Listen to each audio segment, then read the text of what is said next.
So just looking at the little printed itinerary here, they've included some notes here about where you could potentially get lunch, and there's a place at 219 miles on my trip called Carmack's.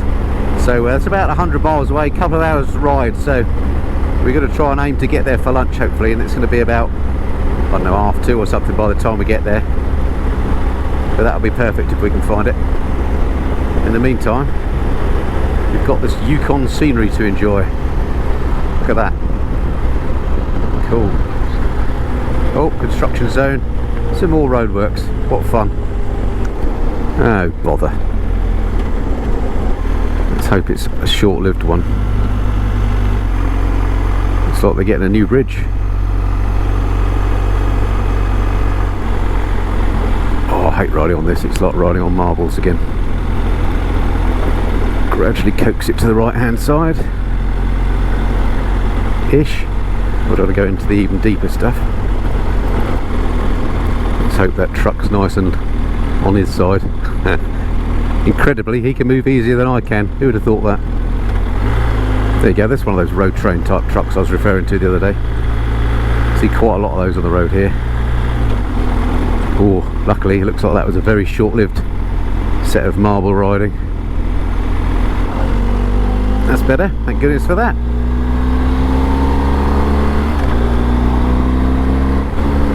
Although these bikes were fitted with new tyres when we picked them up from that MotorQuest rental place, they are basically road tyres.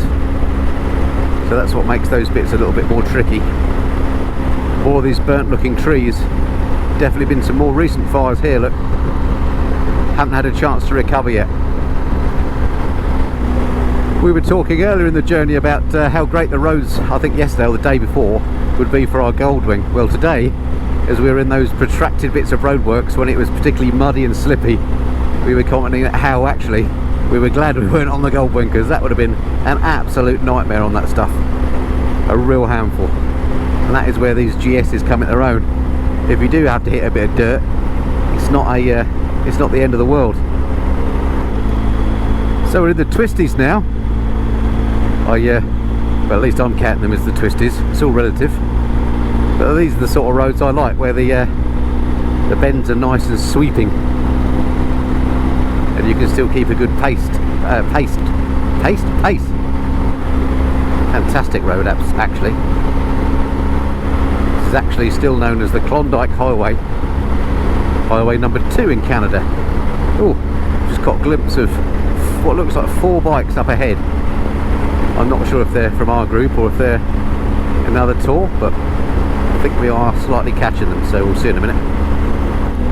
So it looks like we've got ourselves a little convoy. We reckon these two at the back here are Paul and Sandy, who we were following earlier through the roadworks. I think we've probably caught up with those again. Not sure about the bikes in front, whether they're our group or some others we saw, but we'll no doubt find out in due course. But check out these views again. Look at that road snaking down there, incredible.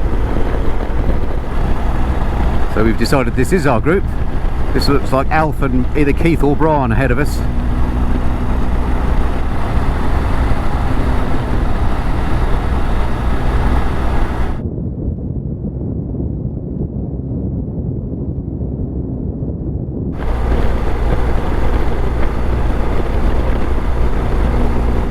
Right, we're just coming up now in 2k to a place called Pelly Crossing, which I assume is another river crossing, and there is fuel there, so even though it doesn't seem very long since we just filled the bike up, if there is fuel available we're going to top her up just to make sure we've got enough to get us to Whitehorse if there's no more. So we'll keep our eyes skinned. There's some sort of service station down here. Wow, amazing vista as we come down into Pelly Crossing. And there is the bridge. And this is the bridge at Pelly Crossing, another one of these classic Canadian bridges. Love these for some reason. Find them very satisfying to go through. Check it out. Cool. And this is the Pelly River, hence Pelly Crossing, of course. Right, let's see if Alf is going to dive in for fuel and follow his own instructions. Indeed he is.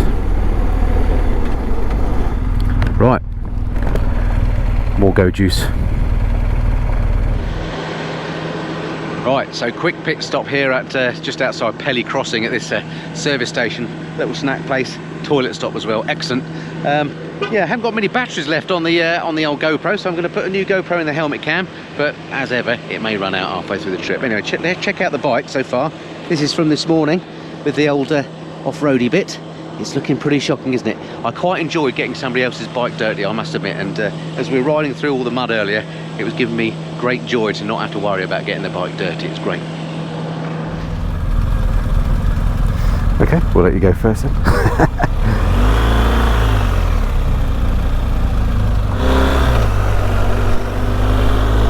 Right, that was good. Just a little pit stop while we're on our merry way. So total mileage so far today, 151 miles.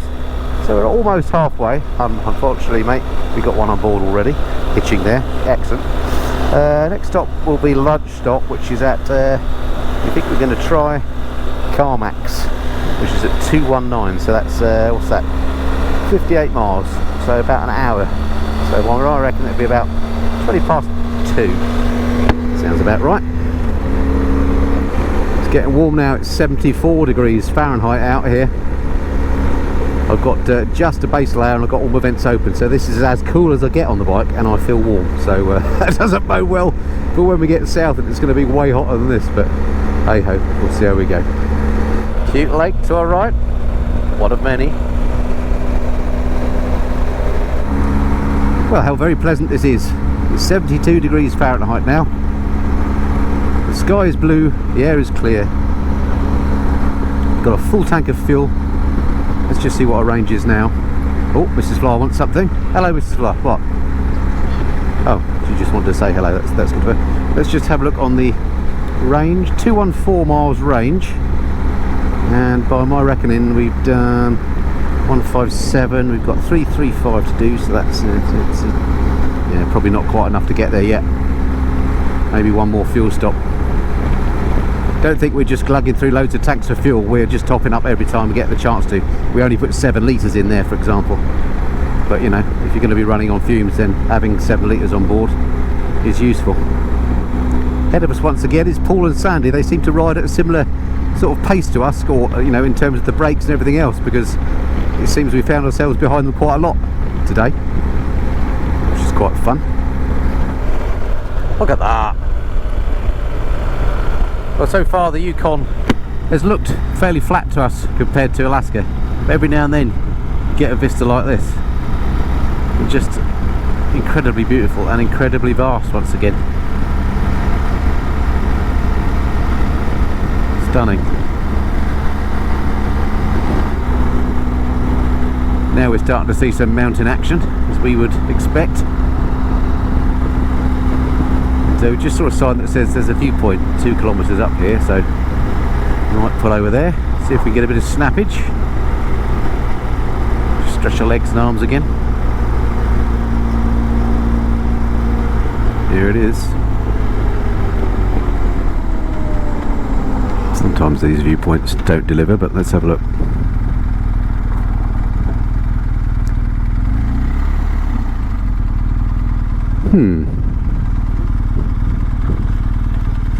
Maybe not much of a view, but perfectly alright for a little stop for a moment and have a swig of water. Let's just get the stand down. Easier said than done. There we go.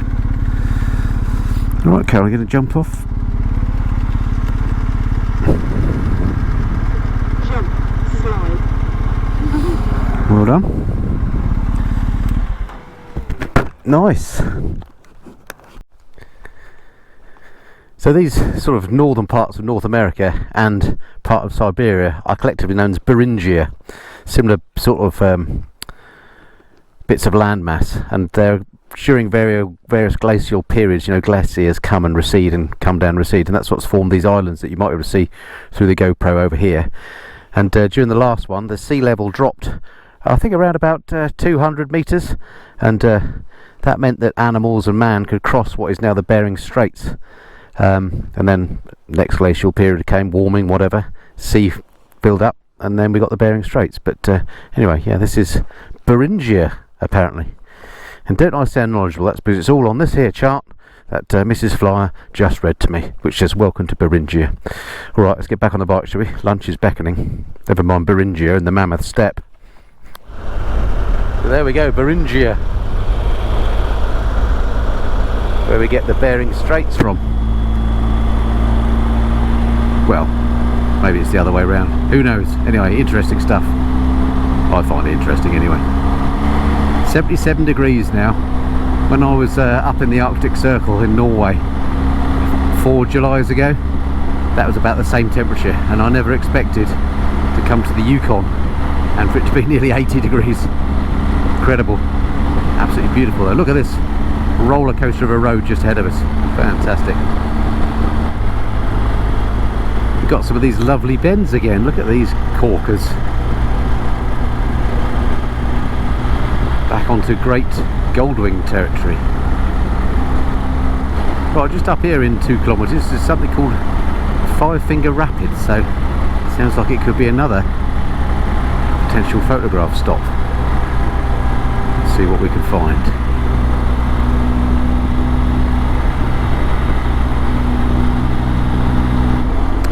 Alright, I think this might be Five Finger Rapids. Yep, let's have a little looky here. Looks like Paul and Sandy have done the whole Five Finger Rapids thing. Oh, there's a little viewpoint. Let's go and see what's happening down there then. Right, check this one out, folks. This is the Five Finger Rapids viewpoint, and just behind me, I'll show you in a second, is an incredible view. Probably the GoPro may not show up right. I might have to do it on the iPhone to kind of show it to you a bit better, but check this out.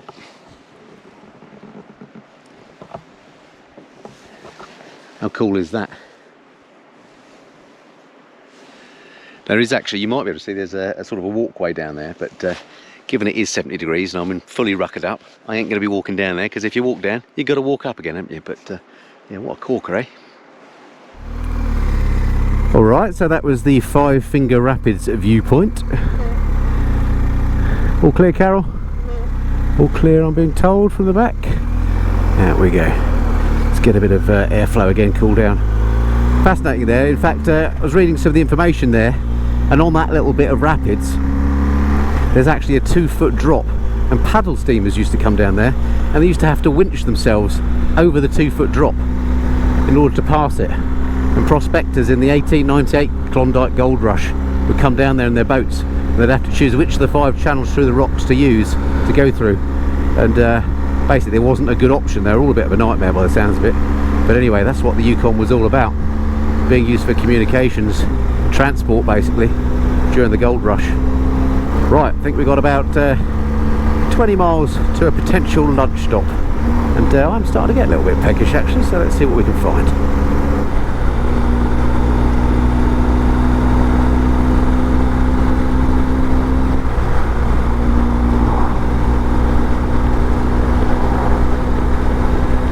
Just when we thought the nightmares were over, we're into some deep loose gravel here, and because there's cars ahead that are throwing up a load of dust, I couldn't really see a good line to take. I'll let them go. Hopefully we can weave through. This is hideous riding on this stuff. It is like riding on marbles. I've said it many times before.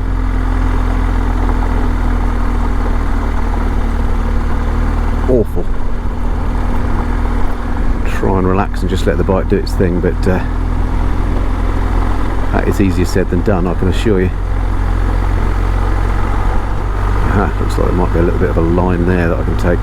If you spot some lighter bits of this gravel and take that, it does make life a little bit easier. Thing is, other cars and stuff come up behind you, don't realise that you're having, you know, to put a bit of effort in. Because in a car this is nothing, of course. You just crack on through, don't you, without a thought. But on a bike you have to concentrate a little bit. Annoyingly, look, on the left carriageway it's nice and easy. The good news is, hopefully our reward of lunch at Carmax is only a couple of kilometres away, so yeah, we'll see you there. Actually, before we see you at Carmax, I had to turn the camera on again, we're still on the marbles, but check out that blue lake ahead. It's like a blue lagoon, it's amazing. See the amount of dust this vehicle's kicking up. That's what you have to contend with if you follow one. Right, I reckon that must be Carmax down there, don't you, Carol? Get your feel at the grill, the roadside grill. Sounds like us. Wow, look at the colour of that. It's actually the blue, I think, it's just a reflection of the sky. It's very impressive. Right, let's get down there. So I think, having looked at it, that was a false alarm. That wasn't Carmax. Ah, here we are. Hotel Carmax, full service. That's the one we want. It's about a mile up the road. Let's go check that out. Oh, before we get there, another one of these splendid bridges. Check this out. The Yukon River. The mighty Yukon. Cross it once again. How cool is this? I love these things. What an absolute winner. So, this is Carmax, where it seems to be everything's owned by, it's like Roy's of Wroxham, everything seems to be Carmax here. Look, there's a Hotel Carmax, and this is the restaurant, the Gold Panna restaurant where we've just been. And yeah, shared a club sandwich, very nice, but got another 100 miles to do, so we need to crack on. Time is getting on, it's about 4 o'clock I think. So yeah, back on the bike.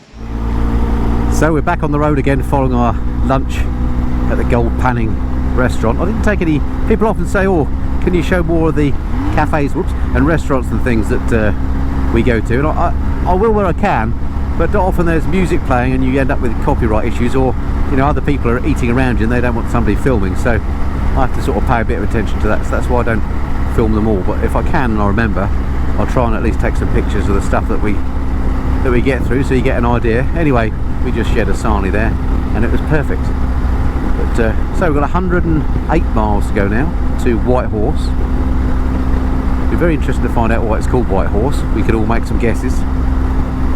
Hello sir, let's do the old low wave thing, love that. And we'll see what the hotel's like tonight. Apparently I think it's going to be, well, hopes are high. It's supposed to be quite a nice hotel tonight. Not that the others haven't been, but they've been somewhat basic or rustic, should we say. But we've slept very well. Look at these views again now. It's been another long day on the bike, so we will have done, as I say, 340 odd miles. And so we would have been on the bike for another 8 hours or something. So we are going to need a good rest and a beer. I'm not sure what's on the agenda for tomorrow. I need to look that up, and I'll let you know. I'll get the maps out when we get to the hotel and see what the plan is. Loads of traffic out today. It's a killer. And this is a Friday afternoon. Oh, there you go. There's the traffic. One vehicle.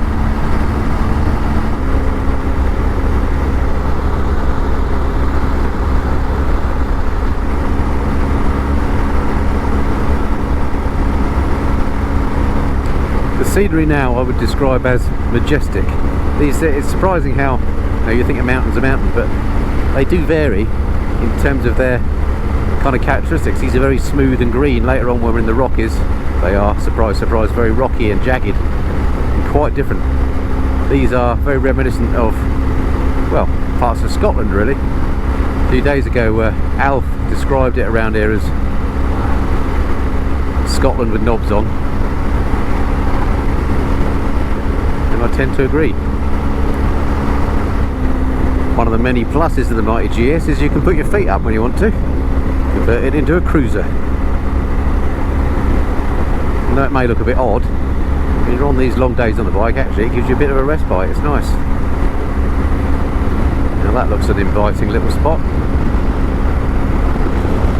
Oh, the colours are just amazing.